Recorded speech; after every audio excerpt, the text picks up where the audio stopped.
नमस्कार, स्वागत है आप सभी लोगों का एक बार फिर से।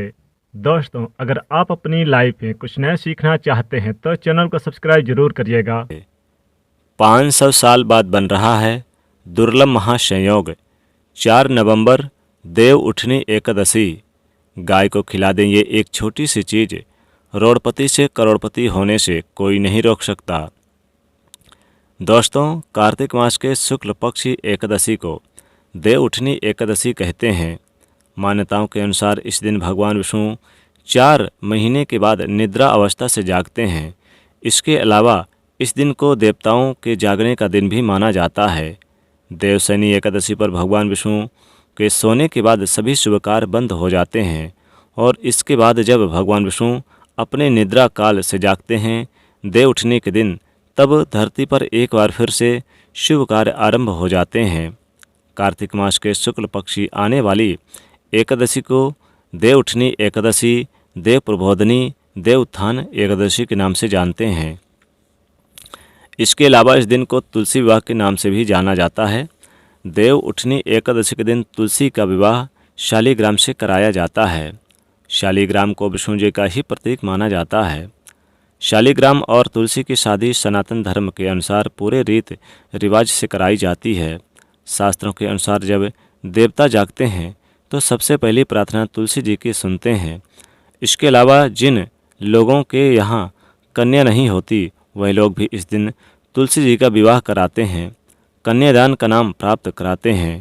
जिनके दाम्पत्य जीवन में समस्या आ रही है या जिन युवक युवतियों की शादी में विलंब हो रहा है उन्हें भी तुलसी विवाह अवश्य ही कराना चाहिए। देव उठनी एकादशी के दिन भगवान विष्णु और तुलसी मैया की पूजा अर्चना करने से और व्रत रखने से सभी मनोकामनाओं की पूर्ण होती है। सुखमय जीवन जीकर अंत में मोक्ष की प्राप्ति होती है। दोस्तों, इस बार देव उठनी एकादशी का व्रत 4 नवंबर दिन शुक्रवार को रखा जाएगा और व्रत का पारण 5 नवंबर को किया जाएगा। व्रत पारण करने का शुभ मुहूर्त 5 नवंबर की सुबह 6:36 से सुबह 8:47 तक के बीच में कर सकते हैं। देव उठनी एकादशी व्रत के कुछ नियम और विधि हैं। एकादशी के नियमों का पालन आपको 10वीं तिथि से ही करना चाहिए। एकादशी के दिन सूर्यदेव से पहले उठकर पूरे घर की अच्छी तरह से साफ सफाई करें, फिर स्नान करें, स्वच्छ वस्त्र धारण करें, हो सके तो पीले रंग के वस्त्र पहने, भगवान को स्नान कराएं, फिर भगवान को पंचामृत से स्नान कराने के बाद पीले रंग के वस्त्र पहने भगवान जी का श्रृंगार करें और फिर आप व्रत का अगर संकल्प लेना चाहते हैं तो व्रत का संकल्प भी ले सकते हैं। माँ लक्ष्मी जी की भी विधि विधान से पूजा करें इस दिन और तुलसी मैया की भी पूजा करें। और इस दिन अगर आप व्रत नहीं रख रहे हैं तो चावल बिल्कुल ना खाएं, इस बात का विशेष रूप से ध्यान रखें। साथ ही साथ फिर आप जैसे सुबह भगवान विष्णु जी की पूजा करेंगे उसी प्रकार से शाम को भी पूजा करें, दीपक जरूर जलाएं और अपनी मनोकामना बोलें। ओम नमो भगवते वासुदेवाय, इस मंत्र का ज़्यादा से ज़्यादा जाप करें।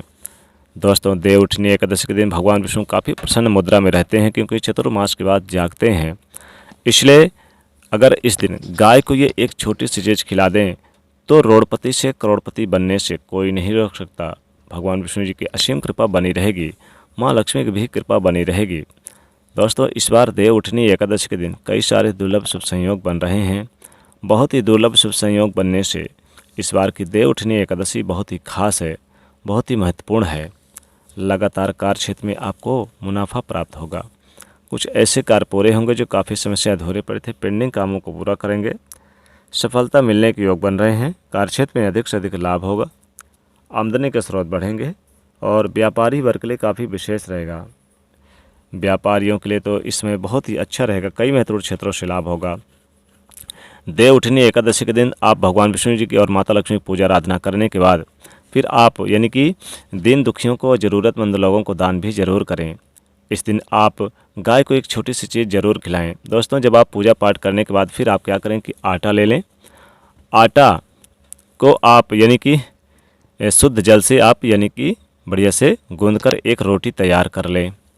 रोटी तैयार करने के बाद फिर भगवान विष्णु जी के सामने किसी पात्र में रख लें और आप भगवान विष्णु जी को जो भोग लगाया अपने गुड़ घी का इस दिन, वो भी एक पात्र में रख लें। थोड़ी सी हल्दी, थोड़ी सी मिश्री रख लें। फिर आप इस रोटी में गुड़ घी, हल्दी और मिश्री रख कर फिर आप अपनी मनोकामना बोलते हुए ले जाकर गाय को चुपचाप खिला दें। गाय को खिलाने के बाद गाय की 3 बार परिक्रमा करें। गाय से अपनी मनोकामना बोलें और हो सके तो उनके चरणों को छुएं। दोस्तों, गाय को ये रोटी खिलाने से आपकी विशेष मनोकामनाओं की पूर्ति होगी। कार्यक्षेत्र में अधिक से अधिक धन लाभ होगा। लगातार आमदनी बढ़ेगी। कोई भी कार्य अधूरा था, पेंडिंग था, वो पूरा होगा। क्योंकि दोस्तों, गाय में 33 करोड़ देवी देवताओं का वास होता है।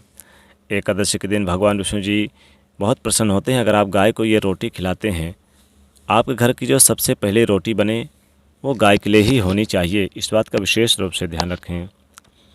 एकादशी के दिन आपके घर की सबसे पहले रोटी गाय को ही खिलाना चाहिए और उसमें हो सके तो थोड़ा सा गुड़, घी, थोड़ी सी हल्दी, मिश्री डालकर खिलाएं।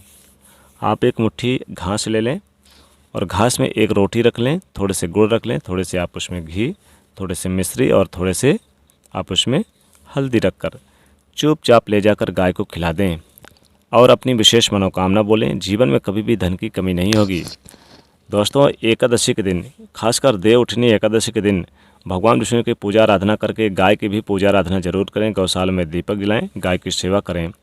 दोस्तों, इस दिन देव उठनी एकादशी के दिन रात्रि में भगवान विष्णु को जगाया जाता है, इसलिए इन्हें रात्रि में जगाएं जरूर। और रात्रि में यानी कि इनको जगाते हैं, इनका नाम स्मरण करते हैं भगवान विष्णु जी का, इसलिए ये जो एक नियम है इसका भी ज़रूर पालन कीजिएगा। जैसे कि आपके घर में कोई सूपा या कोई भी चीज़ है तो उसका आप उसे बजा करके, थाल बजा करके आप भगवान विष्णु को जगाएं इस दिन, देव उठनी एकादशी के दिन। दोस्तों, सबसे पहली पुकार इस दिन गौ माता के कान में आप अगर ओम नमो भगवते वासुदेवाय बोल करके आप जगाते हैं तो संपूर्ण जीवन में सुखमय जीवन जीने का मौका मिलेगा। दोस्तों, इस दिन गाय को आप यानी कि जो सबसे पहले रोटी बने वो तो खिलाएंगे ही, साथ ही साथ अगर आपके घर में गुड़ है, थोड़ा सा घी है और थोड़े से काले तिल है, इसके लड्डू बनाकर रोटी में रखकर गाय को खिला दें तो सोने पे सुहागा। कभी भी धन की कमी नहीं होगी, धन संपत्ति में लाभ होगा। कार्यों में चली आ रही परेशानियां दूर होंगी। गौ माता की विशेष कृपा प्राप्त होगी। भगवान विष्णु और माता लक्ष्मी की भी कृपा प्राप्त होगी। इस दिन आप द्वार पर आई कोई भी गाय हो, चाहे बाहर की गाय हो या आपके घर की गाय हो, उसे खाली पेट न जाने दें, उसे कुछ न कुछ ज़रूर खिलाएं। इस बात का विशेष रूप से ध्यान रखें। और इस दिन भगवान विष्णु और माता लक्ष्मी के विधि विधान से पूजा करें, तुलसी जी की पूजा करें। इस बात का विशेष रूप से ध्यान रखें, क्योंकि देव उठनी एकादशी के दिन तुलसी माँ की पूजा करना बहुत ही शुभ है और साथ ही गाय को रोटी खिलाना बहुत ही शुभ माना जाता है। गाय की सेवा करना और गाय को यानी कि इस दिन भोजन खिलाना। दोस्तों, सबसे पहले रोटी ज़रूर खिलाएं, यथासंभव बहुत ही लाभ होगा। दोस्तों, अगर वीडियो पसंद आए तो इसे लाइक करिए, ज़्यादा से ज़्यादा शेयर करिए और चैनल को सब्सक्राइब करिएगा। जय माँ लक्ष्मी।